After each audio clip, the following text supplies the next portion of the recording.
So the next thing I was going to look at was there's a Hunter Avallone debate with Brittany from Politically Provoked, who has she's become kind of she apparently has called herself red pilled now. In that she had basically from platforming a bunch of white nationalists, she has now become more sympathetic towards white nationalist viewpoints. Now, I don't think deplatforming is a really good is a thing, something that works, and whatever you should have whoever you want on your platform. But she was billed as the liberal host of Politically Provoked. Yet apparently is very easily swayed by bad. These were bad right-wing arguments. These were bad ethno-nationalist arguments from Mio and people like that. I don't think she would, and they were against. And the debates that were had were against genuinely competent people like Rose Wrist and Destiny. So I don't know how she's been apparently red pilled by this, but apparently she has.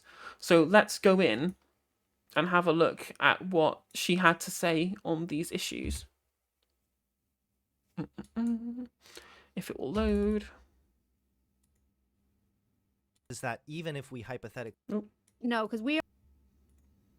It's popped up at 1.25. Well, because in their mind, like a kind of centre, like a liberal-leaning centrist person is the left, rather than anyone, actually who believes in some kind of left-wing ideal, right? Although, to be fair, they've had, on Politically Provoked as a platform, they have had people from across the political spectrum, like they've had Haz from Infrared, and they've had, Dem Socks and Liberals and Soc Dems, and a bunch of different views left of centre, right? It's just, she as a person, she was a fan of Pete Buttigieg, which, well, if you want to look at that from like an international standpoint, he's hardly particularly left wing if we read about it. But hey ho, let's have a watch of this. We are putting a lot of change really fast onto people. They just started getting used to the idea of gay marriage and all this stuff that's happening, and then now you have transgenders in their Facebook. No. Stop. I'm not saying no. We're not going to halt progress and.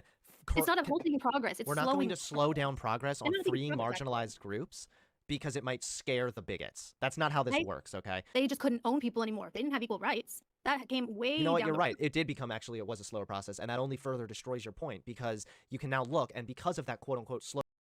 Yeah, like the left in the United States, like, as far as they're concerned, anyone to the left of Pinochet is basically a leftist at this point. So, I mean, you look at the way in which they're talking about the infrastructure bill as being socialism, because of course socialism is indeed when the government does stuff. So people call it radical, calling Joe Biden a radical socialist, like comparing the current administration to communism. It's just crazy. Process. It actually stems to a lot of the systemic racist issues we have today. Imagine what would have happened if they were given instantly equal rights and imagine what would have happened if there was no Jim Crow. God, I know, man. The world could have gone into chaos. Like, do you hear yourself right now? So how are you doing? I've heard a lot about you recently. With apparently you've been red pilled or something. I don't know. Maybe you want to fill me in. Yeah, I think I have been red pilled on a couple issues. I mean, I don't know if I guess you'd call it red pilled. Mostly immigration and white people becoming a minority, which I don't think is a good thing. Okay, so let me just adjust this to the chat because how you mentioned that he talks to her too. Okay, so yeah, he's claimed to be a professional debater, and that he's rhetorically effective. I don't think it's rhetorically effective if you can't hold my attention. You're trying to overcomplicate simple things that he could easily say. That's not effective. I couldn't follow like any of that at 2 in the morning when I'm freaking drunk, and he's trying. I need like a lot of Adderall for that kind of conversation. I understand. Yeah, the way he was talking was a little bit on the esoteric sounding side almost. Yeah, it sounded like he was just... You're right. Honestly, it did come across like he was trying too hard to make it sound complicated. Thank you. So I can, and also, I don't agree with their approaches entirely, so I can empathize with your frustration in this conversation. But I mean, I'm trying to think where to start. So what about with immigration? What's the big deal of who cares if white people become a minority? Well, do you think it's good to be a minority in general? I mean, it doesn't have to be. I mean, do you think minorities in this country are treated well as it is? It would depend which minority, I think. I mean, I think that most minority groups are not treated very well, I mean, black but people aren't treated very well, but that's usually because of systemic right. racism, not just their minority status. And so, like, my fear basically is that, have you heard the little Timmy argument? Yes, I've heard the little Timmy question. Well, basically, we are going to be having a debate on that on Thursday. Mia will be doing that. But basically, I think that, with the history white people have had in this country, and we likely probably do deserve some of this. And I've been in that white guilt era. I've gone through all of that. With white guilt? And yeah, I have. And so I get like where it's coming from, but I do think that if white people become the minority, there and with our history, that there is going to be some kind of racial revenge, and people are not going to be very sympathetic to the white person because of that history. Whereas minorities right now, people are a lot more sympathetic and they try to fix the wrongs that have been made because of the history as well. So, do you really think that if people want to fix the wrongs that have been made, that's going to result in like revenge against white people? I think that we should fix the wrongs that were made. I think we should do all of that stuff, but I also don't think that beating along white people because Yeah, it is a load of bollocks essentially, and just like the totality of these arguments basically comes down to it's like, okay, so we don't want white people to become a minority. It's like, well, do you believe that minorities are treated worse? And I'm like, well, I do at the moment. Okay, well, let's fix the idea of minorities being treated worse. And it's like, but then they might treat the white people badly. I'm like, there's no, you don't know this, like, and again, the situation in which the minorities in the United States have, especially United States and the UK, the way in which racial minorities have existed in society is downwind of a lot of specific systemic prejudices and biases that stem from their position as a minority status, post-slavery, post-Windrush, right? Like, that is a specific context that they've been brought under. To just say that, well, if we treat minorities badly, the current racial minorities badly now, if white people became a minority, that would also mean they'd be poorly treated, right? This doesn't follow. This is a complete non sequitur. It's just guesswork. becoming the minority is a good thing for white people. But it's not beating it along. It just seems to be the natural progression of things. Well, with how much immigration we're taking, it is. I think it is speeding it along. We don't really take that many people in. We kind of do, and it's not even just white people becoming the minority is my only issue to that. Most Let's of the just people. focus just on that for now. Well, can I just say this really quick? Yeah. Okay, because most of the people that we are taking from south of the border, it's going to be low skilled workers, and those jobs are all going to be replaced in the next like 10, 20 years, and so we are going to end up having all these people that we are going to have to take care of now because those are the jobs that are going to be replaced. What makes you think we'll have to take care of them? Maybe they'll get a different job. We're going to have a lot of Americans that are going to need to be in that situation where they're going to have to find a different job. So why would we bring in more people that would fall into that category if we don't have to? Because if you want to look at it historically, the economy it tends to adjust to these things. Usually, if fields close We've never gone up, through this. usually if one work area closes up, another what's the saying? When a door closes up, the window opens up, or whatever. You know what I'm saying, right? Sure. There are other opportunities that come along, right? And I just feel like a lot of your reasoning here sounds like a very hypothetical, almost like slippery slope, what if fear. So, like, for example, Yeah, he's right. It is entirely a slippery slope fallacy in this point. It's like, maybe this might happen if we let this happen, right? It maybe A will lead to B, but I mean, you can still intuit what might theoretically happen, but you can't base your entire argument around it. And the thing is that Labour participation rates in Western countries have been higher than they've ever been. Like, especially since like middle class women joined the workforce as well. Obviously, working class women have traditionally always been part of the workforce, and now that's moved onwards as well. Like, our labour participation rates are incredibly high. I think we have some way of like. The issue really is to do with the efficiency in which we actually distribute wealth amongst the economy, such that it doesn't really matter if people don't have jobs. I don't think there's the idea that, oh, well, the population's going to keep going up, and these are all low-skilled workers, so that means that they're always going to be low-skilled workers and those jobs won't be available anymore. Like, the economy isn't a closed system. If you have more people and the population grows, this is more consumers who need to have their needs satisfied by the market.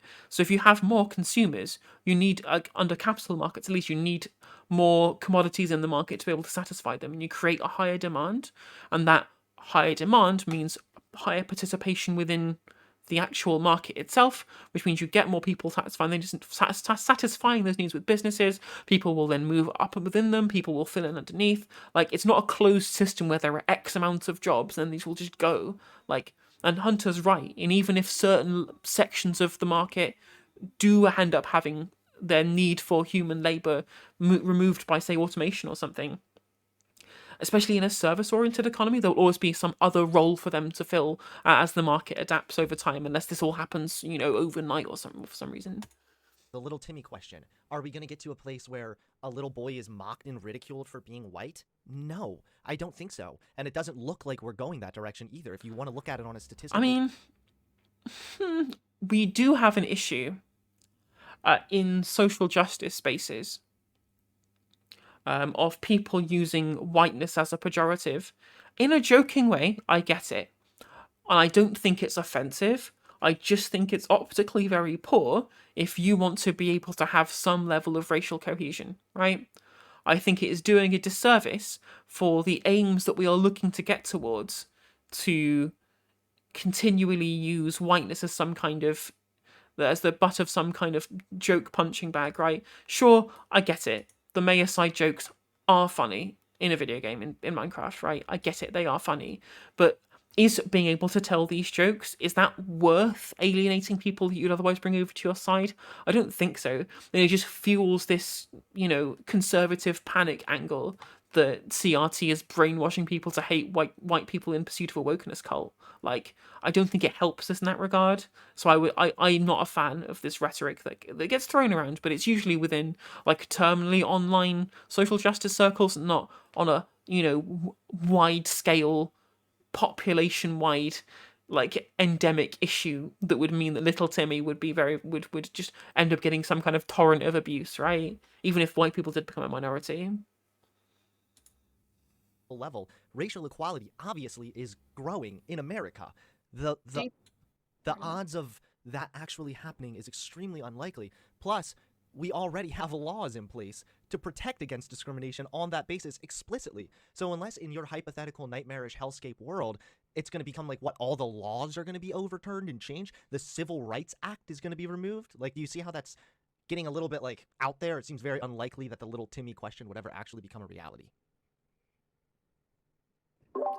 Do you think there's like no anti-white rhetoric going on? Anti-white rhetoric Yeah. is significantly lesser, and it does not equal to children being discriminated on the basis of their race. So, but do you think that's happening? I mean, it seems like I'm hearing it all over the place, even from a lot of white people, and I don't understand why they're doing What that. kind And of anti-white rhetoric? just basically that white people are these villains, and it's a good thing that they are going to lose any kind of power or any kind of status, and just talking about all the history that I mean, whiteness as a concept losing its power is just an unequivocal good thing, because whiteness is specifically constructed to be able to assert its place as a dominance in the racial hierarchy, right? That's why it was constructed in the first place. Whiteness losing its power is unequivocally a good thing in this regard. And to try and compare, and I think she's making a really poor comparison here with the way in which, anti-black rhetoric has been weaponized within the cultural sphere. It does just say, it's a centrist host sometimes as well, as what Brittany does. Yeah, she's truly has been red-pilled to the center on this particular issue. And again, I just think that Brittany spends far too much time on the internet, and she thinks that it's a bigger problem than it actually is. It's like what Chud was talking about, when counterpoints will always talk about leftists as though they're all like militant Stalinists defending the Holodomor, and I'm like, please just get off the internet, counterpoints, and listen to some real leftists. Have a conversation with people who this is just people on Twitter. This is just 15-year-olds on Twitter. The wider leftist discourse is not this is not representative of the wider leftist discourse, Connor. Well, the thing is it's not so much about it's good that they're going to lose power. It's more like, what's the justification for white people to have power? What's the, like, even we were talking about a second ago with the white people becoming a minority. Who cares? Why is that actually a problem? It's a problem for white people. Why? It's not a problem for anybody else. But why? Like, I could agree that those people that are like, yay, white people declining, lol, lol, lol. Sure, maybe they're being kind of ditzy and stupid and annoying or whatever. But, like, that does not equal 30 years down the line, white children are excluded from their classes because they're white and they're the colonizer. That's a joke. That would require literally undoing, I think, the Civil Rights Act, and it would be violating all kinds of equal, anti-discrimination clauses. So you think, okay, so don't you think that like you said, we have the protections in place for... I don't think even the argument going, well, it wouldn't be legal in this case, like, whether it's legal or not, I don't think the fervour would ever be there for it to happen. I think a lot of the rhetoric that is, critical of whiteness as an institution, it comes downstream from the way in which systems are set up. Systems are racialized at the moment. If these dissipated due to, white people losing their majority status, or for example, us putting through enough effort to break down the vast majority of the systemic barriers, I think a lot of that animosity would go away. For minorities and for groups in general already, right? Mm-hmm. Yet we still deal with a lot of racism. Yet we still deal with people who can't get jobs because of their race. Yet we still deal with, because it's not about just replacing white people. This is the problem. Is maybe this is what happens when you get a lot of information from Mayo or whatever the fuck his name is. But like, what really it comes down to is it's a much more nuanced conversation to be had about like what white privilege looks like, what systemic racism looks like, how that affects people, and it's significantly deeper than just like white people bad. In fact, systemic racism is explicitly not about judging the individual, and particularly about judging the system and trying to figure out how we can change the system. So like, what's in the system that is what's in the system exactly that is... The system racist is made up of people. That's true. So you could argue that there might be some people in the system that are racist, but generally it's about, it could be in a policy way that you could fix that. There's ways What kind of policies? Well, I don't know exactly, but there are biases that play a role here. So for example, the death penalty. Mhm. Black people are disproportionately given the death penalty, and they're more likely to be given the death penalty if they're accused of killing a white person rather than if they're accused of killing another black person.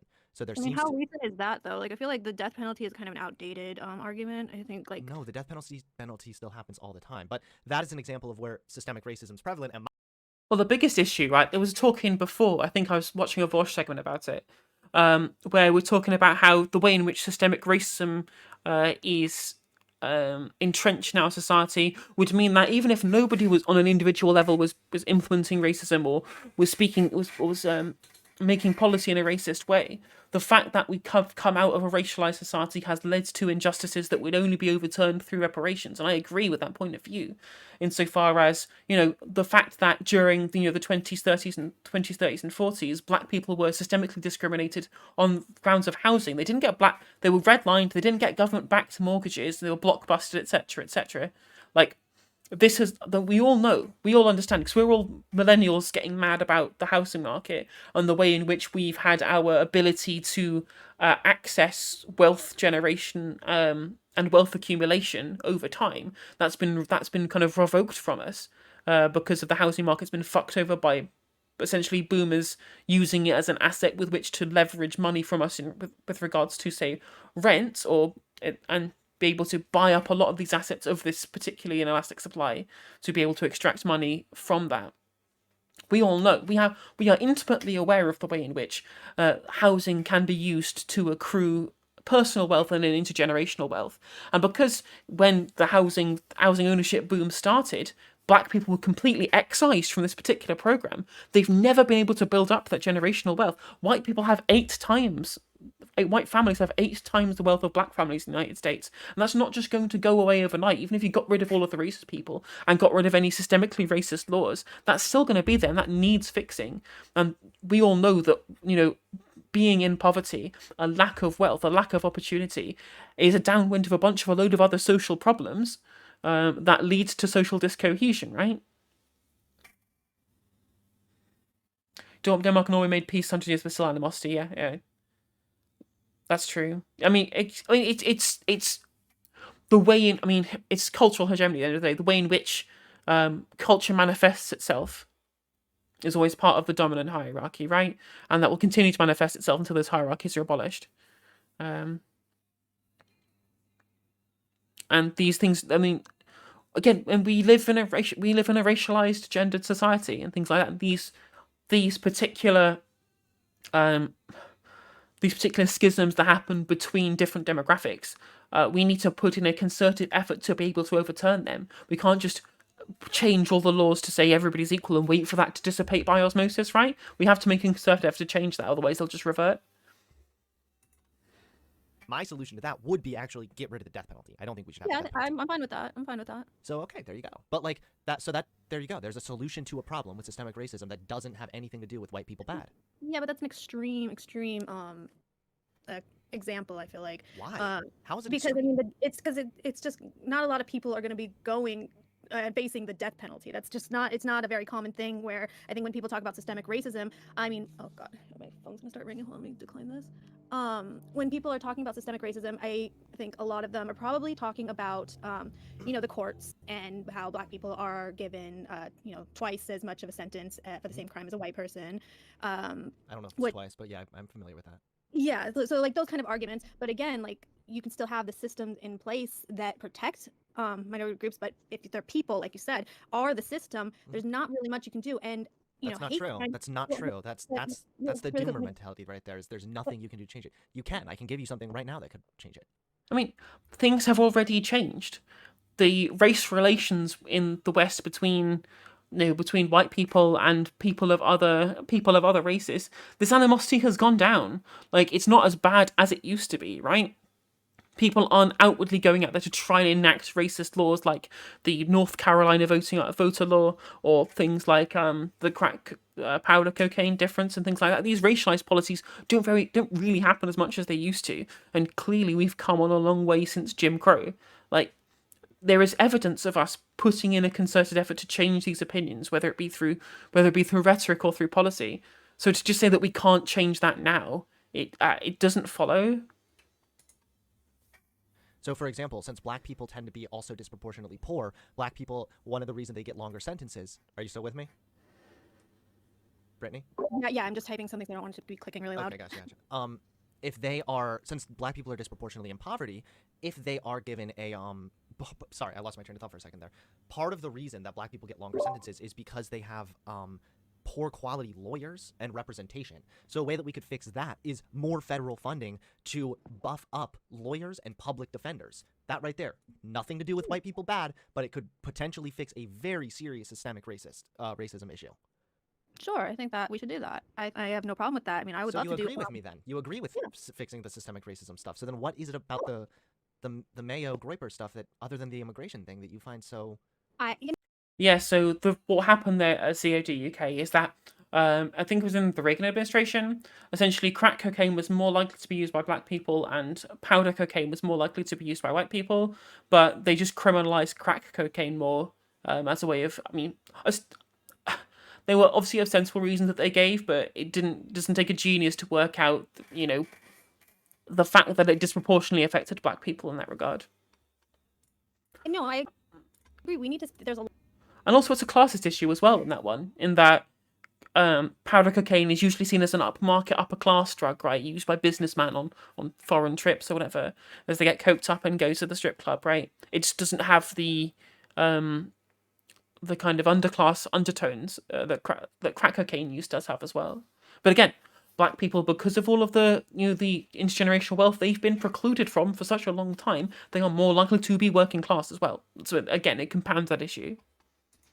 A lot of problems we need to fix. I think we need to invest in these low income communities and try to fix the issues there, invest in education, and hopefully that will fix a lot of problems. I think that we should also, with our welfare, I mean, I'm not entirely sure, like I haven't done a lot of research on like how, like what the requirements are, but you hear a lot of people talking about how they kind of go towards, single parents. I think that our welfare should be kind of more leaning towards married couples, and maybe that will kind of incentivize people to stay together.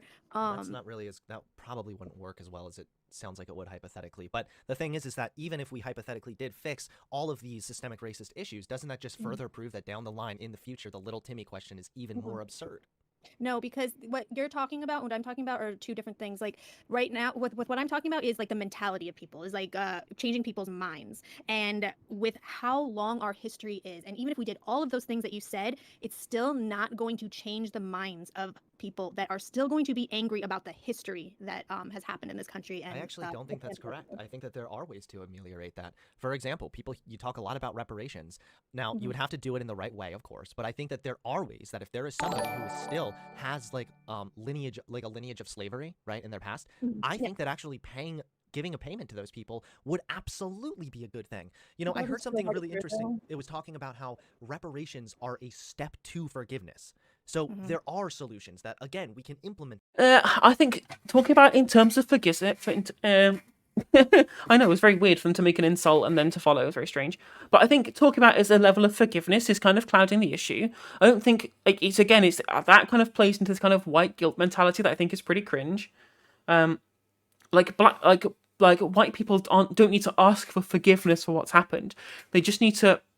We just as a society need to understand the systemic barriers that are placed in front of members of the ethnic minorities, especially black people in the United States, and say, look, things happened that gave you a poor start in life, or there was these clear racialized policies that meant that these people were disenfranchised within the economy and within the country.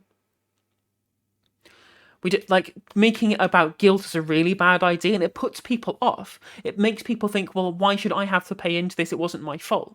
When you just have to put it and say, look, clearly things in the past things that happened in the past that precluded black people from getting on the property ladder have massive ongoing repercussions now, especially in the way that schools work in the United States. So schools are funded by property taxes of the local area. So it means run-down areas with worse housing, which is most likely going to be the places where black people are, because they don't have nice mortgages where they can do up their nice houses. It's all rental projects by slumlord landlords who have no vested interest in keeping the area nice, because they're not wealthy enough to be able to move out of the redlined areas a lot of the time. You say, look, clearly there is this massive disparity because of what's happened in the past, and that's not been alleviated just by changing policy. Whereas if we invest in the historically disenfranchised communities in general, we can alleviate that issue, and we can focus just on about popular narratives and attitudes right now, rather than having to continually go back to things that happened in the past. If we fix them, financially, monetarily, because clearly this is it is not good for society to have a bunch of poor people. It's bad. Like, it doesn't make good outcomes. Like, sure, you can have this weird argument where you say, well, people should only have things that they deserve, and I'm like, do you even if we're not talking from a race issue, we're just talking from like a public policy issue. I don't think anybody really likes areas with lots of homeless people. I don't think people are a fan of seeing homeless people on their streets. But they are so tied to this idea that homeless people are in the position that they're in for some kind of divine providence about their lot in life, or they've made some traumatic mistake that they deserve to be homeless. This just wild fallacy bullshit. Maybe they've been unlucky. Maybe something's gone wrong. Maybe it is their fault. Who cares? People should be housed. People should have a human right to housing, and people also don't like having homeless people everywhere. It's win-win for everybody, and it saves money in the long run having to police homeless areas within these cities too. Like, it's the way in which people are tied to this idea of whether people deserve something or not, rather than that what just creates the best outcomes for everybody, because they feel like it infuriates me so much, because it would make people happy and make society more cohesive as well. The fact that a lot of crime is downwind from a lot of economic deprivation is a sign at which it would make society better if we just fixed these poverty issues. We just made life easier for poor people. Because being poor is expensive as well. You have to pay way more for all of your utilities as a percentage of what you actually of your actual income as well. Yeah, exactly. I mean, Finland literally was just like, we don't want any homeless people, we're just going to give them all houses. And they all got back on their feet. And it sounds pretty cringe of me to say, but it's a really good Mr. Beast video where he just gave a homeless man 10k and suddenly he turned his whole life around. All they need is just... let me just... After this, I want to talk about homeless issues. Let me just check if I have a homeless... an ex-homeless person who works... in charities to do with that kind of stuff in Austin. I wonder if she wants to have a chat after this. I'll shoot her a message and see if she wants in.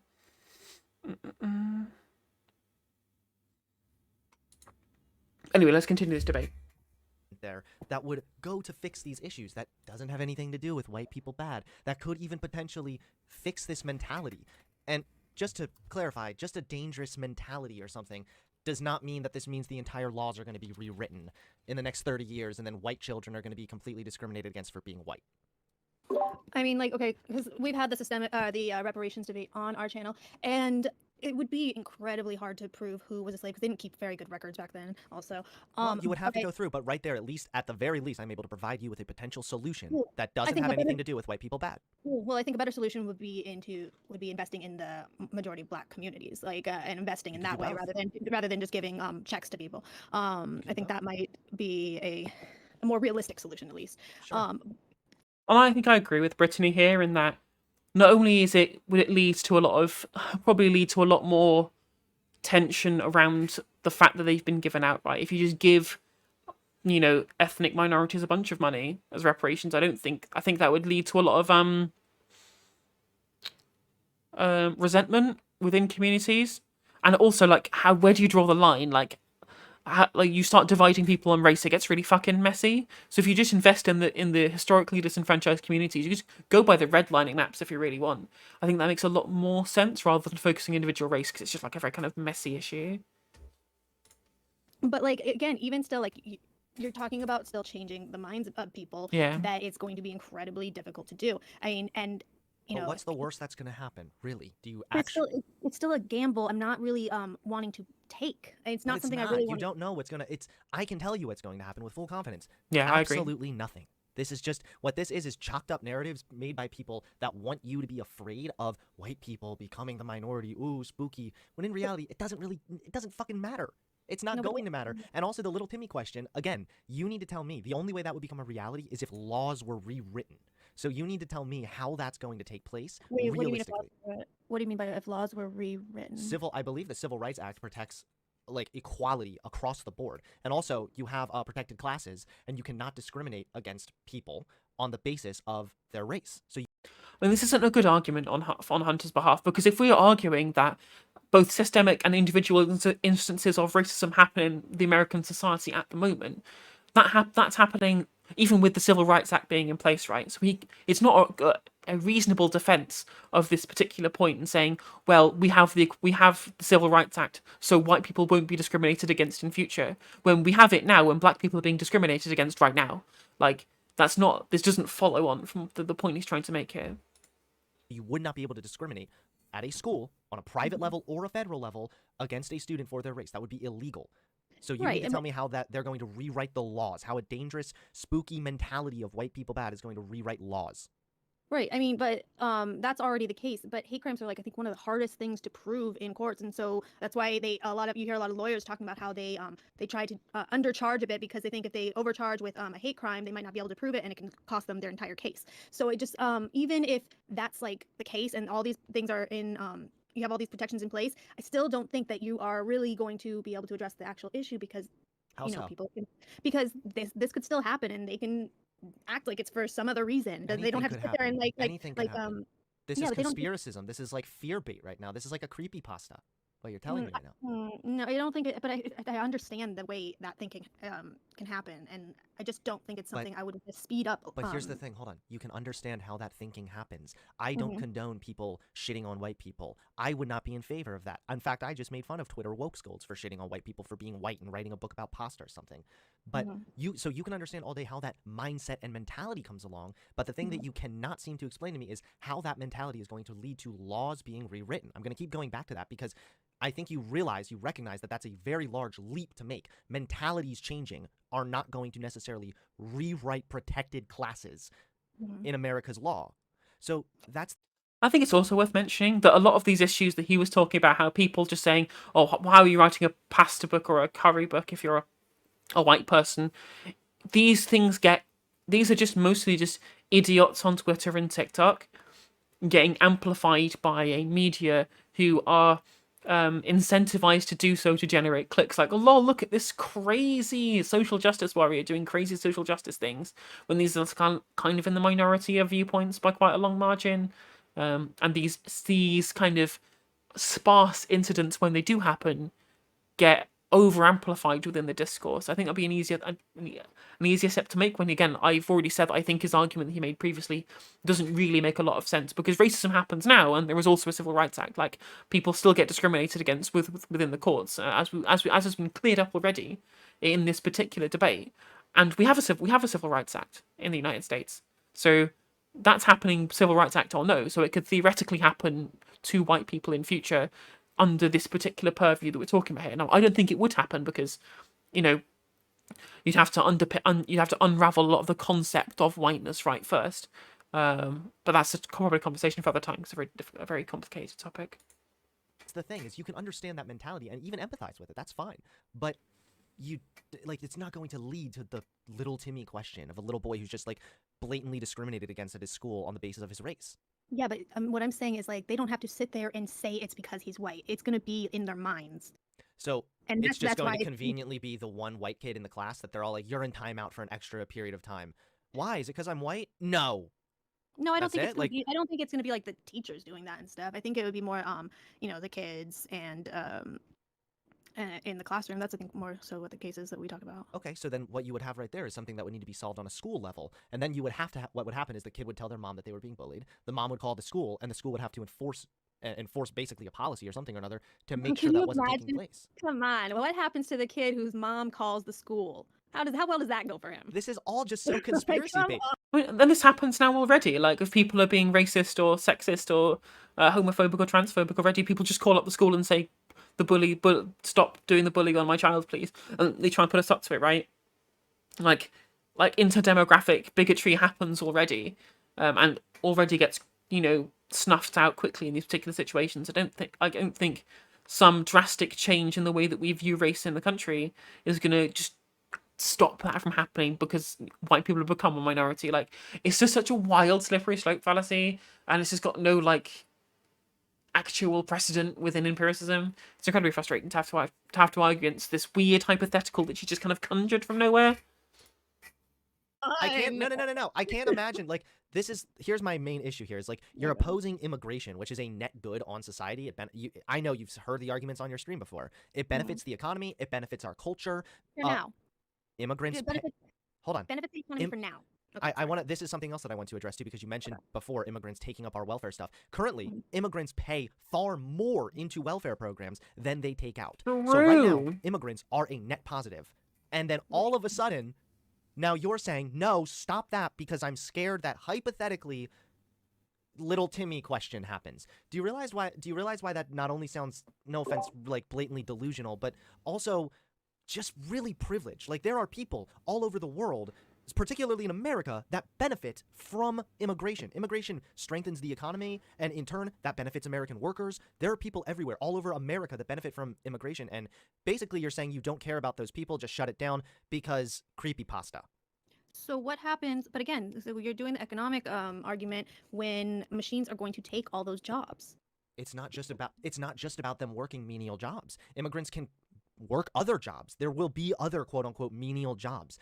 Like I said, throughout history, we've seen stuff like this. Oh, they were scared that if cars came along, there would no longer be any jobs for the people that made, like, the buggies for the horses. And you know what? There wasn't. But other jobs and other things opened up. That's how the economy tends to work. The thing is that the other jobs that will open up are going to be more high-skilled jobs. This has never happened in all of human history. That is not true at all, is that they're not. Yes, and of course, immigrants have never learned additional skills to be able to help themselves in the job market. That's not a thing that's ever happened at all in the history of the world, Brittany. And what's that so different from the native population, right? Why can't they? Why? What's going to stop them from upskilling themselves within the new economic paradigm post-automation? They're all going to be. If you think that automation is going to take away a bunch of the menial working class jobs in the country, you're going to have a much bigger solution than just kick out all the immigrants or stop immigration. It's going to affect the whole of the working class in these particular sectors, regardless of whether they're the native population or not. So this is a much bigger issue than just we have a little bit too many immigrants which won't have jobs to do in this post-automation world. Like, these people can upskill themselves as well. It's not just the native population who have the ability to upskill. how fast the technology is going to take so many jobs, and it's going to be across the board on almost every single job. That's not Like true. You don't need to be. And also, why is this going to be specific to the United States? These people, doesn't matter which country they're in, they're still going to be within the same sector that's had that job revoked, right? So if worst case scenario, what Brittany says has become true, and a bunch of all of them, the quote unquote unskilled labor jobs become automated, right? Say what that happens. That's going to happen everywhere. It's not just going to happen in the United States. So the idea that this is that it's worse for America if that person is there rather than the other place, that's just going to be an issue for the whole world to have to deal with, because again they're going to be a consumer as part of the economy in either of these particular situations. They're going to have to find a job somehow post automation. There's going to have some kind of broad policy idea to be able to fix this huge swathe of workers across the globe who've then lost their jobs to automation. So it doesn't make any difference whether they're in America or not at this point. Expert, even if things do become more technological, you can still have menial jobs within that field. There are people that can operate small. And also, capital thrives on human labor, right? We have to expect people to be able to have those jobs to be able to participate in the economy. So, I think a lot of the time when automation happens, other jobs are just going to open up. Maybe they're just sinecures. Maybe the way in which the labor force has to be productive goes down. But I think the idea that people are just going to not have jobs available post automation is just complete nonsense.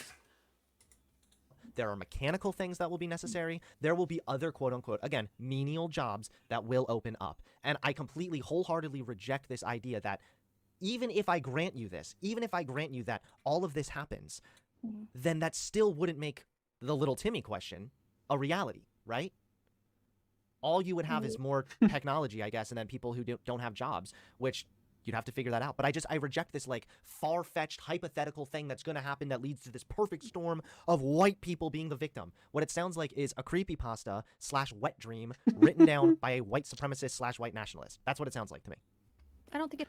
I mean, can we also just take a moment to just talk about how much better Hunter is at being an interlocutor in these discussions than when he used to be? Clearly, the Force effect has kind of rubbed off him, which I think is commendable. I think he's become really good at being able to reason his points within a debate very well. It's been very impressive. It has to be by white nationalists to want to look out for your own self-interest. I think that's human nature. You're Why always is your gonna own wanna look out for self-interest your own- white people? Can't your own self-interest be your neighborhood or your community or your family?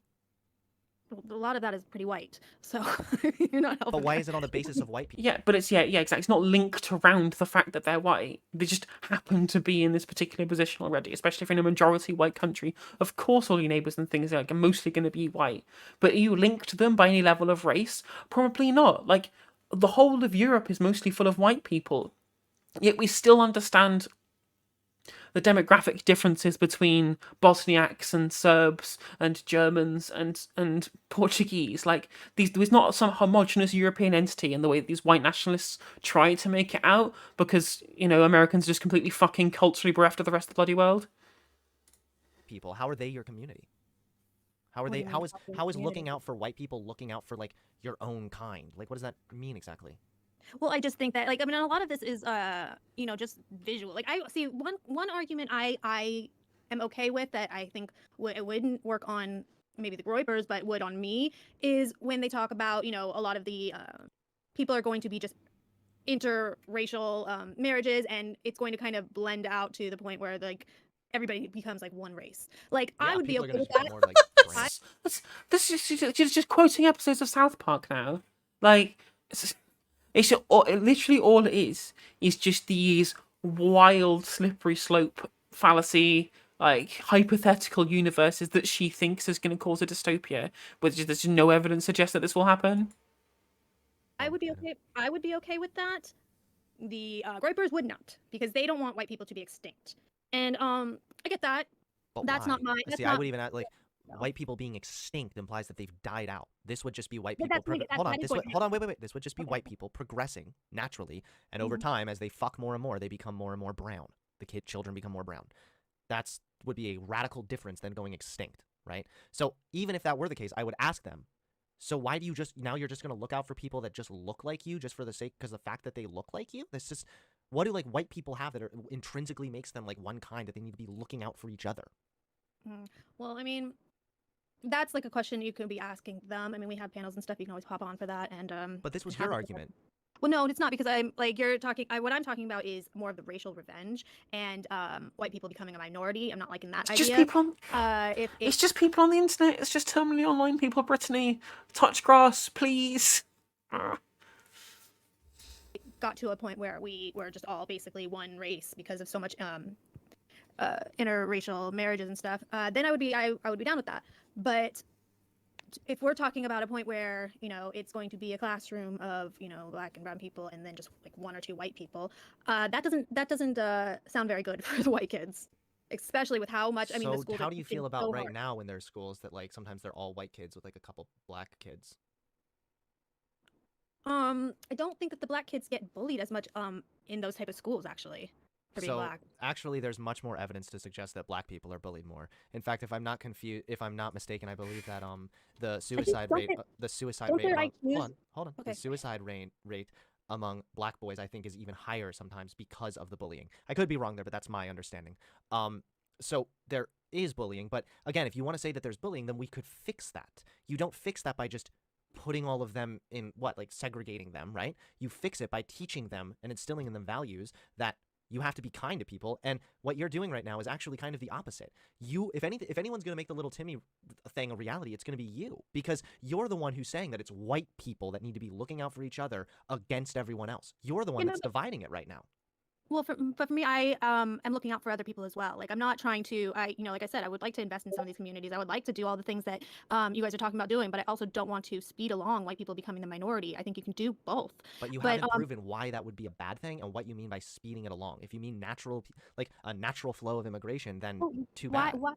why can't we have a like a merit-based type of immigration system where we are bringing in more educated people and people that will. You know what's funny is the reason our immigration system exists the way it does right now, with like chain migration, it's called sometimes, is actually because of Republicans. So back in the day when they were trying to make immigration a little bit more accessible, Republicans were angry because they didn't want more brown people coming into the country. And so they made it so that, you know what, if you already are immigrated here, then you can bring your family here as well. And that thought at the time was this is going to keep it to more white people, right? Because more white people were really the only ones who'd immigrated thus far.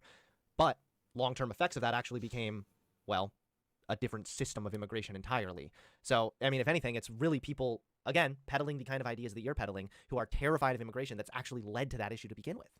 Like, it just seems like this very reactive sort of like this thing might happen. It just, none of this is grounded in any sense of reality. But can't you say that about almost like everything? Like you can say that should we not prepare for climate change? Should we not prepare No, because for there's actual no, here's the difference. There's data to indicate that climate change disaster is a reality if we don't do something. There's not data to indicate that white people are somehow becoming discriminated against or bullied for being white. Hasn't it been like the case that nearly every time that that black people have taken control of a country that was run by white people, I'm gonna botch this a little bit, but that it has led to some sort of genocide? I like this is something that they were talking about on. I haven't looked into it quite a bit, but I know that this was debated and that that the liberals had to concede this. So I would have to look more into it, but I'd have to look more into it also, yeah, but I can kind of hear the like white nationalist bastardization talking point kind of coming through you, like, well, there was this nation where black people took over and then all the whites got fucked. Like, did that wait, were there protected clauses in that? Were there protected classes in that society? Did there exist an equal protection law? Did there exist constitutional rights where like people had to be treated like decently? Did there exist any of that? Or is this just some random time where And in a lot of these cases, there was still a level to which there was inequality under the law that led to this particular animosity, because these were colonized states, right? In which that was all coming out of a recent level of colonization rather than some kind of entrenched population.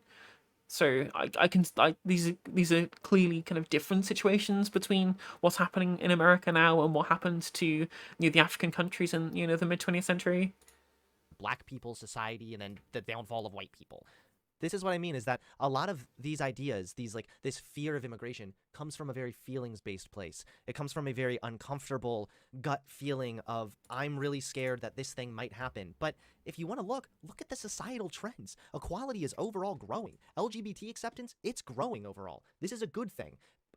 Like, even Black Lives Matter at the beginning was one of the most hit all-time highs in popularity. So there are various indicators to show that racial equality is growing. And with that comes, again, equality. The word implies it. There's not going to be bullying on the basis of race. That's something that's True. deliberately fought against in most places. Do you think that it's actually really growing, or it's maybe the circles that like you are going to be in? Because the fact that Trump was able to win shows a reactionary kind of president that people wanted, based on how much change is happening so fast, and the fact that we have social media where it's just constantly in your face. People aren't able to like kind of hide out from it anymore like they used to in the past. These like There's a rural lot of people communities. that are scared of immigrants, and Trump Yeah, they're all. absolutely capitalized on both anti-immigration sentiments and racist sentiments, which led him to the White House. There are actual studies indicating this.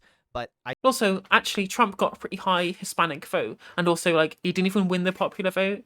This is a fault of the Electoral College, and not some kind of grand narrative that's consuming the psyches of the American populace, right? And most people, there's quite not everybody who voted for Trump voted specifically because they were anti-immigrant racist people, right? Who were worried about whites being overrun. Most of them were just middle-class people who wanted tax cuts.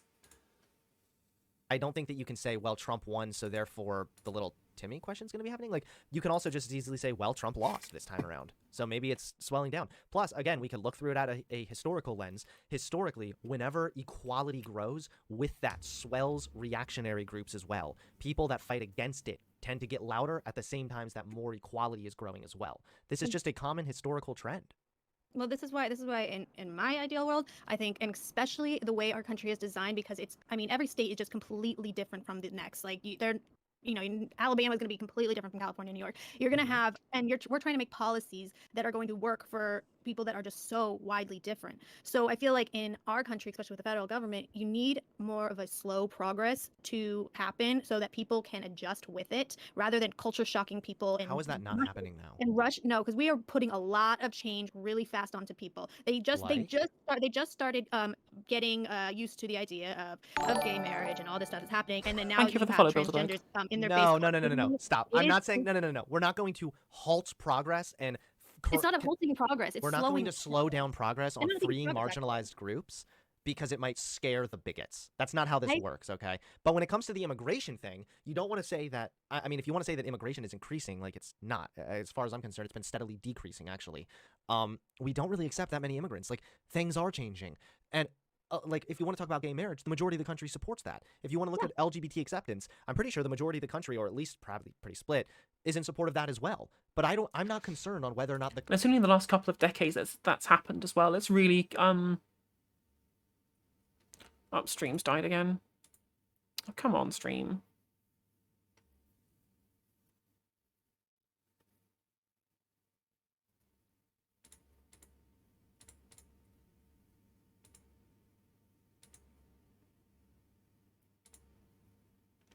Okay, we're good now.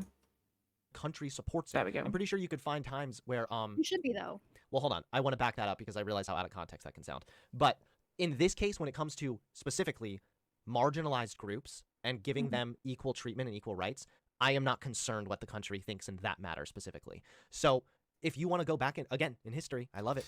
But that's not really a refutation of what Brittany's saying here. That she thinks that the way in which people who do hold bigoted views are being alienated by social progress will lead to social discohesion in the future. And I think there's some merit to that.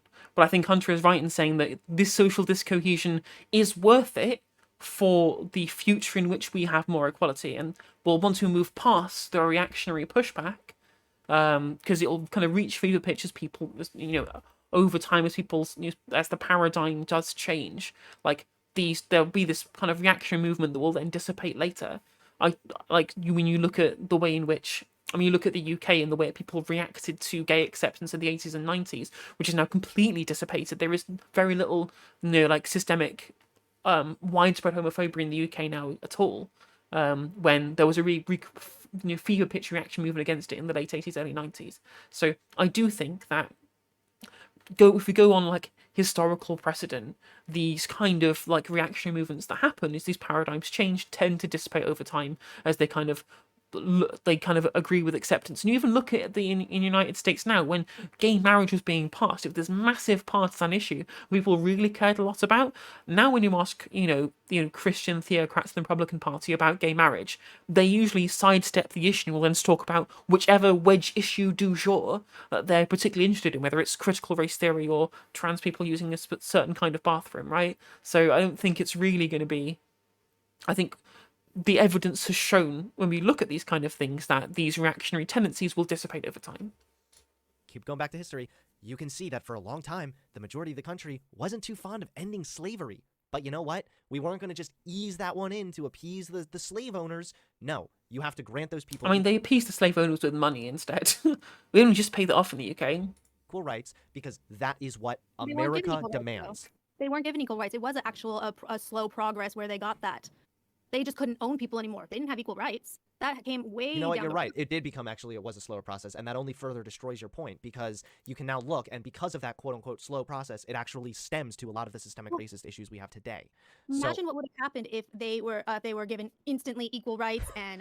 Imagine what would have happened if there was no Jim Crow. God, I know, man. The world could have gone into chaos. Like, do you hear yourself right now? Well, I'm just saying that the reaction that could have happened could have been pretty bad. We could have I don't care. Wars. I don't care about those people. If they're willing to go to war about slavery, or in this case, go to war over transgender people being treated under, given equal treatment under the law, then I don't care. Fuck those people. Whether they approve or not of your life does not determine whether or not you are owed rights to live your life freely. This is also the problem here, though, is this kind of like there's so much diversity in this country. You kind of have to care about different views as well. I don't know, maybe like at this rate that we're going, because it doesn't seem like the sides are going to be able to coexist, that we could be leading towards some kind of secession of some sort. Like, this is ludicrous. This is such a ludicrous point that people are going to secede over these kind of things. Eventually, they'll move on to some other issue that they've got to try and keep people scared about progress, and they'll forget about CRT and they move on to something else instead. It's just another wedge issue that they're gonna get angry about they'll move on eventually. And as we have seen, as I mentioned before, about things like gay marriage, which is now a complete non-issue. It's just a complete non-issue in American politics anymore. The people have just accepted it. Like, there's no historical precedent for the idea that people are just going to secede because they've been seeing too much critical race theory. Like, yeah, exactly. Like.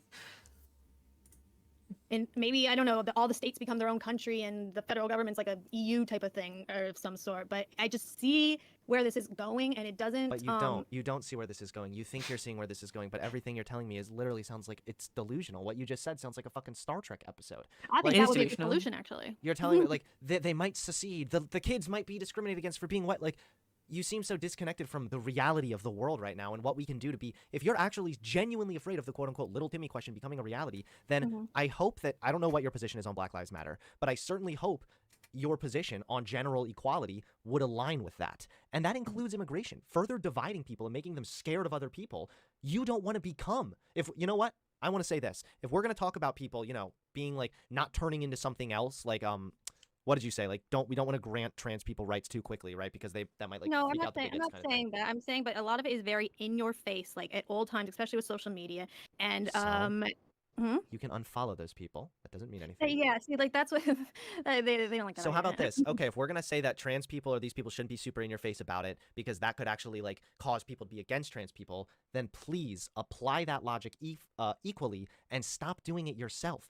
Don't be the racist, bigoted white girl that the brown people are afraid of. Don't be that person. Instead, try to push for a change instead of restricting immigration based on a hypothetical fear of what might happen.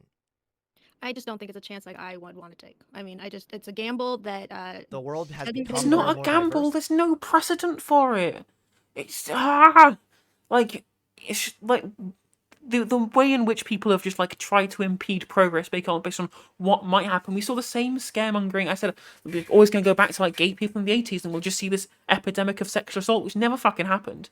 Like these crazy hypothetical, like slippery slope things that she's saying. It doesn't make any sense. She's clearly just eaten up a bunch of like propagandistic hypotheticals from these people she's had on her panels and just absorbed them completely uncritically. America's become more diverse, and America's only become better as a result of it. There are some conflicts. Really? You think it's better? Yes, there are some conflicts, but you know what? When there were less brown people in the country, there were a fuck ton of conflicts then too. Things change, times change. You're not going to be able to stop it. And by writing some like fan fiction about like the little Timmy question is not going to make anything change. I just feel like if you, I don't know. Do you understand where I am kind of detecting the hypocrisy though with the standards you're setting on like marginalized groups versus the standards you seem to be holding yourself to? I mean, I guess, but I don't think it's really hypocritical to be looking out for our own self-interest. But no, that's not what we're saying. I'm not saying your own self-interest here. I'm saying exactly how you're applying your standards, which is marginalized groups shouldn't be in your face about things. Now, what you really said was they shouldn't be granted rights too quickly, but we'll grant and say fine. Marginalized groups shouldn't be super in your face about the fact that they're a marginalized group, right? Because that can. About, like, what about that whole? They spent like what 2 or 3 weeks on Twitch debating about kink at Pride. I don't like, care. Who well, cares? those are good examples of like things being in your face. This doesn't mean anything, and that was a part of a discussion. That was just typical political discourse. So, okay, if they. And it was just people talking about things on the Bird app. Please touch grass, Brittany. I'm begging you. Like, people on the street weren't arguing about kink at Pride. It was just people on the internet. They shouldn't be in your face, and as a result of that, that's going to cause more people to be against them. Then why are you being so blatant about, like, you know, anti-immigration sentiments? If, in turn, that's just going to make more people afraid of you, right? Won't that make the brown people afraid of you? Won't that lead to more division, and ultimately the little Timmy question could become a reality? I don't think so, because I'm also combining it with doing things to fix the problems that we have in this country. But I'd rather focus on what's going on in our country and not speeding up the inevitable reality that white people are going to become a minority, because that's going to happen. Hold on, wait, stop, because you haven't proven why that itself is bad. Because I mean, it's just a lot. Or that it's going to happen. This is just This is just great replacement theory nonsense. It's a good video on Sean by Sean about it. She said this is definitely going to happen. The white people minority. That's not a definite. That's not definitely going to happen. You don't have future sight. You're not Nostradamus. Logical step you can follow Why? on what's. I mean, if it's logical step that you can follow, you should be able to walk me through it at least briefly. Well, why is it bad if white people become a minority? Why? I think I have walked you through why that's bad. No, you didn't. You said little Timmy question. Why else? Why? Give me something that's grounded in reality. Because I think there is a racial revenge that is like stemming in a lot of people, and they're angry Yeah, about Why do you it. think this? Do you just have like a feeling in your bones that there's like this racial revenge brewing, or like? You can see it all over the place, and the anti-white rhetoric that people are constantly spewing. What about all the diversity rhetoric people spew? What about all the? Remember, people would get so mad about the diversity is our strength thing. What about that? There's also a lot of like popularity in spreading pro-diversity messaging too. So I see that, and I think that actually I get this deep feeling, seriously, that soon the world's going to get even better. Yeah, well. Do you see how like you're not giving me a logical answer, Brittany? Well, I don't agree. You don't have one.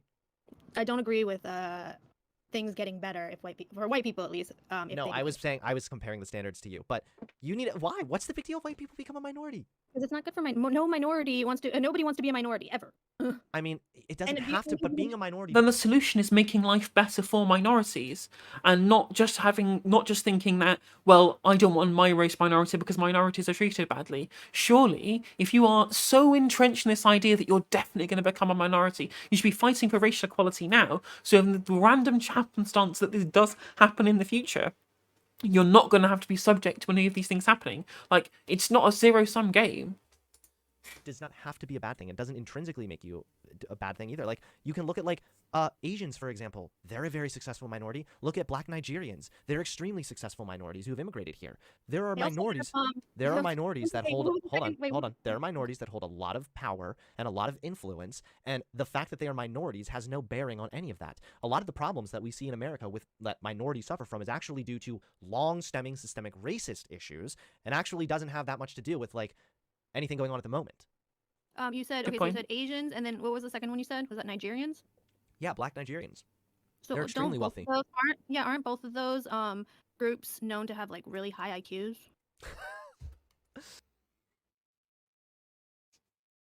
I mean, statistically, these people perform better on IQ tests, right? But that's because, maybe no, that's I don't have any evidence to suggest that people who come from better backgrounds from richer backgrounds do better on IQ tests. But what they are is more successful because they are first generation immigrants who have not if they come from Nigeria, they're not people who are descendants of the slave trade. They're just people who've grown up in Nigeria and then are also rich enough to be able to immigrate across half the bloody world. And the same thing with with people who fly in from you move there from China or from India or from Pakistan, places like that. If you've got enough money to immigrate from those places over to the United States, you usually have enough money to be able to fly halfway across the world and then up sticks for an entire family. Oh my god. What are you going to do if you get an IQ test and you have a really low IQ? I'm fucked. Are you going to be like upset? Are you going to be embarrassed? I'm gonna be so upset. I'm gonna cry about it. Do you think if you get a lower IQ, do you think that'll give you the N-word pass or something?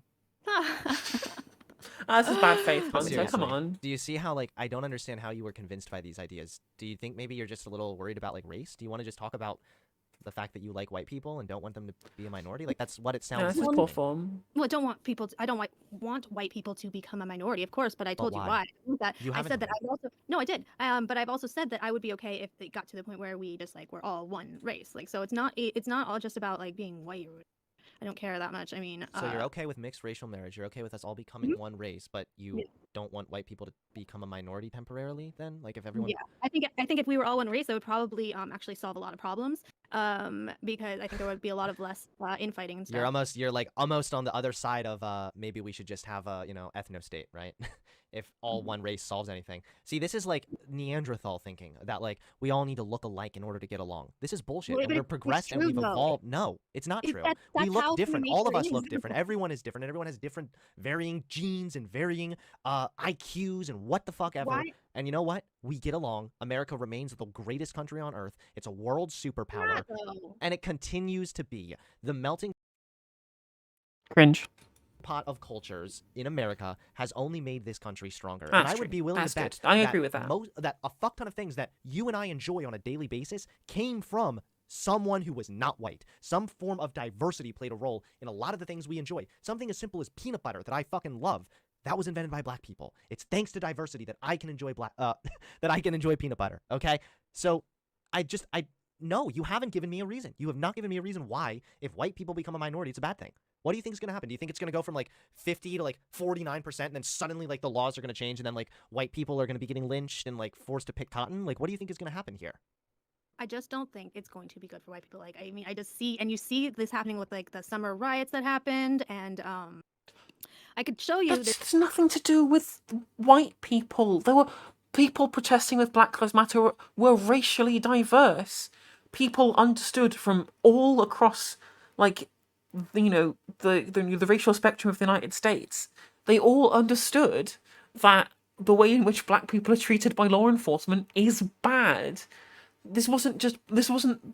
She's talking about it like BLM were trying to incite some kind of race war. This is nonsense.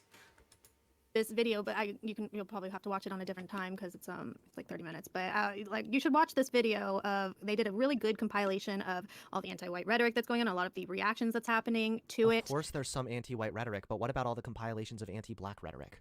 And also, there's tons of fucking proof of systemic inequalities directly affecting black people in our institutions that don't affect white people. But again, that's not a refutation of what she was talking about the anti-white rhetoric existing. What you have to do is contextualize that within...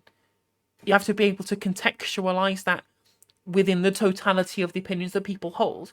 Is this anti-white rhetoric that's happening, endemic to the Black Lives Matter movement? Is it representative of the way all these people think and their ideology, or is it just a few dipshits on the Bird app? Like, this is the pertinent issue here. It's like, sure, there are a bunch of black people who have you talk about white people in a shitty way, and you do harbour racist sentiments against quote unquote white people as a group.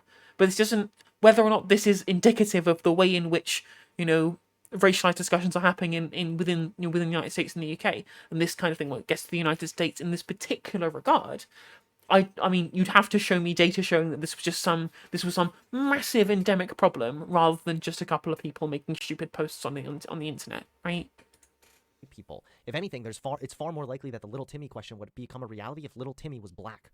You could literally make that argument a little bit stronger than for white people. except the fact that a lot of white people are trying to actually correct those issues right now. Whereas if the roles were reversed, I don't see too many black people jumping up to correct the wrongs for white people based on the history that has happened. So just black people wouldn't do it, but white people do because they're better? I don't understand. Because I think the history, it's like the white guilt thing.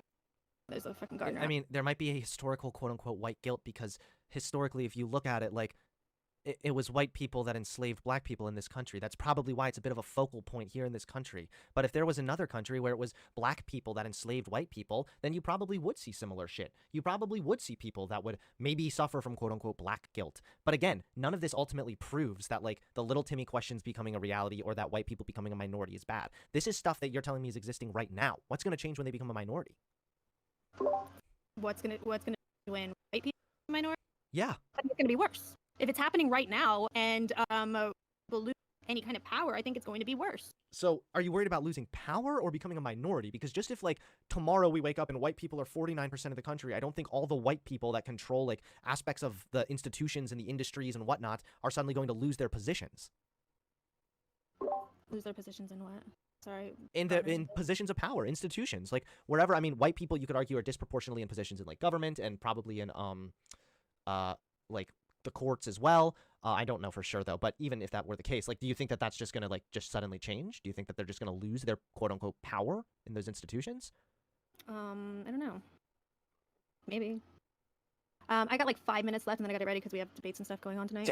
She doesn't have any I would actual ask you to empiricism please to think back up about any this of a her little points. bit It's just deeper, blind because it sounds to me speculation. like what you're saying is, like, you don't want white people to become a minority because white people are like, you're not giving me an answer. You've Because of told me racial nothing. revenge. Racial revenge is my reason. So what makes you think that racial revenge is going to take place? Just because there's some compilations of people on Twitter saying fuck white people? Really? Do you think that's going to lead to, like, a civil war? Like, Do you think that social media doesn't have like a huge amount of influence and power?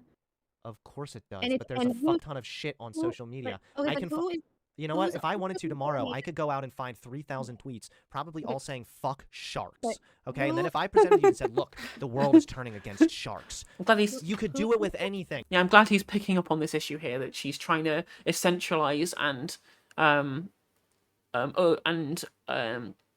overplay the idea that this anti-white rhetoric that's happening is somehow a huge issue rather than just like a tiny minority of people very loud on the internet. Okay? You can go on Twitter, you can find tweets saying dumb Okay. shit anytime. Okay, but who's the majority of like people on social media? They tend to be younger people that are easily going to be influenced, and so this stuff is like really, really powerful to the minds of people that are forming their views. So it's a little scary on that bit, and you can't like comparing it to I can find that on sharks. It's just not a No, it is. It's absolutely comparable. You can No, find it's not. shit on. No, it's Yes, not. you can find No, it's articles not. saying Fake that argument sharks are anyway. scary and bad or whatever. Yeah, You that can being silly. compile a bunch of shit from the internet to force anything, to make it look like anything is growing, okay? You can. You absolutely can. And the video that you're referencing, without even watching it, I'd be willing to bet money that it probably did just that. Took some clips, took some tweets saying fuck white people, saying white people should be exterminated, saying shit, by the way, that I don't condone. I think that that shit's bad. And a lot of those people do get banned, or at least temporarily banned, off of their social media platforms for a violation of TOS. But again, that's just not proving that the little Timmy question is going to become a reality. I don't know. I just ask you to please think about this a little deeper, because it sounds Well, like you don't have any grounding for these beliefs. True. Well, I would like to send you that clip if you want to watch it, and maybe we can have this discussion again. No, I'm good. I don't need to see Literally, we just came to the point where it's like, so what research have you done? Oh, well, I watched a YouTube video and it said some things. I'm just like, that literally is these do your own research people. It's the kind of person that she's become. But yeah, I think the general idea here really is that if you're worried about white people being treated badly when they become a minority, then you inherently believe that minorities are treated worse. So at the what you should be doing right now is to try and change it so that minorities are treated better. So that if in some mythical future white people end up becoming a minority for some reason, the likelihood of them being treated badly is nullified by the changes that we've made across society to bring about equal treatment. Like, I know that there's anti-white rhetoric, but it doesn't prove that there's But it's going to not be a even race just- war, like isn't revenge just- against white people. It's not just anti-white rhetoric; it's the reaction to the anti-white. It's a lot of stuff that was happening where I guess you can call it hate crimes against white people, looking for go after all the white people. Like it's a really it's not a good video. Didn't you just But tell me that it's harder to convict people for hate crimes? yeah, it is. So how do I you? would like They I were, would I would be interested to see how if any of these people were convicted for that. did you kind of have these beliefs beforehand, or was Mayo No. really the one who red pilled you Yeah. here? Yeah, he was. Okay, maybe I can talk I to. was more for open borders actually before this. Okay, well, maybe I can talk to Mayo sometime because it's just you don't have any reason for thinking this, Brittany. You have nothing that you've based this on. This whole talk has just been nothing but like hypothetical fan fiction of what might happen. Well, every Saturday we do a pop on drinking chat. We have a panel of a bunch of people, and he's usually on them, and you can always pop on if you want to. I've heard him debate Destiny a couple times. I don't know how he was able to convince you. He's like so fucking stupid. He's brain. It's true, he is an idiot. I'm very surprised that she was taken in by these arguments. But then again, I guess these kind of arguments are just kind of compelling to white people who are scared about, race issues. Is if you can convince somebody that the apocalypse theoretically might happen, they're going to get worried enough to want to be able to stop it, to be able to prevent this thing from happening. If you can scaremonger enough. That's why scaremongering is such a powerful topic, a very powerful, rhetorical strategy. He's not. He's not. He is, and you're making brain They dead weren't even. arguments back They at me weren't now. even. They weren't even debating the actual topic. He was getting him in little gotcha things, like catching. Like, it was a lot Was I trying to get you in gotcha during this? No, I don't think you were. No, I don't Okay, think so you were. but you weren't able to prove anything. So you're regurgitating his brain dead points, and yet they're No, because I can easily understand. disproven.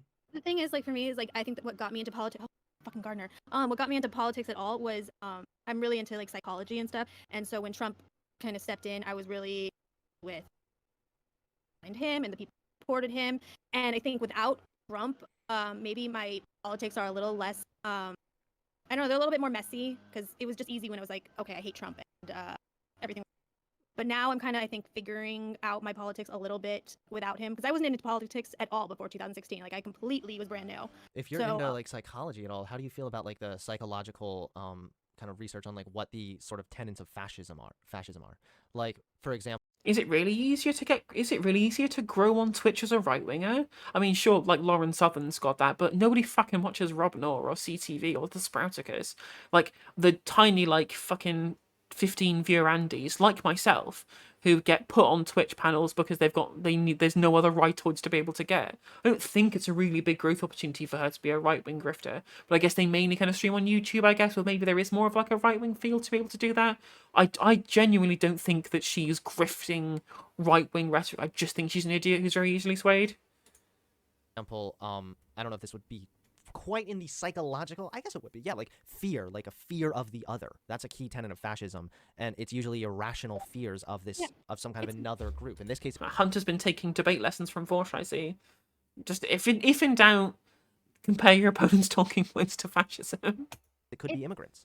it's not like I want it to be like this. Like I've been like dying inside since I've had these beliefs. Like I've been not just red pilled, but I've been pretty black pilled. Like it's been depressing. Like I don't know like that. because you're believing I don't like lies. that It would be feeling. I don't depressing. like Believe it. me, I would be taking the fucking black pill if I was believing lies all the time, But man. they're not lies. Like I could just understand the way this is You going can maybe to go. understand how, but that's an intuitive argument at the end of the Did you see her change what she was going to say? She said the way this could go and then change it to how it is going to go, as if she somehow can intuit the future and like based off of no evidence, no empirical evidence about what is happening, what theoretically might happen from any kind of previous precedent that's been set. She just thinks something might happen, therefore it's definitely going to happen, right? day. I feel like this could happen, which is irrational. So it's brain dead. Yeah, no, I don't think it is. But yeah, no, I don't want it to be this. I wish it wasn't, but I feel like it is. It doesn't have to be. I know you feel like it is. It's just all feelings with you. That's the problem. Just try to think rationally on this. Don't. Well, It's not. of course, this is going to be all feelings. That's where a lot of this stems from. People's feelings. Yeah, but that's bullshit. And people's. It's not though, because you can't change. is. We talked about earlier how changing people's minds and feelings, like of what they're Feelings already. matter maybe in changing people's minds, but what you're doing right now, we're in an argument. We're talking about why you think that this little Timmy question is going to become a reality, and all you've given me are your feelings. That's my main issue here. There's room for feelings, but in an argument like this, if you're trying to prove it, there's a lot more research showing the world is heading in a more progressive, equal direction rather than the little Timmy question. Yeah, but and I think that's good for a lot of people, but I don't think it might be very good for white people. Okay. All right. Well, we can have this chat another time if you want. I'm gonna go. Alright. Yeah, Yeah. literally. I think that's. I hate to be all Ben Shapiro about it, but she just literally was just feelings over facts. That's all it was just this is how I feel, and I feel like it's going to go this way. I have no evidence, no kind of empirical reasoning as to why it might happen. It theoretically could happen, and that's bad, and I'm scared. And I think Hunter did really well in this discussion. Like, I think he missed the mark a couple of times where he just pivoted away and then answered a question that she didn't really ask. But the vast majority of his points were really solidly grounded in this debate. So I was impressed. I was impressed with Hunter. And there's just one point where he started insulting her for no reason. But still, his points were sound for the vast majority of the debate, and I was pretty impressed.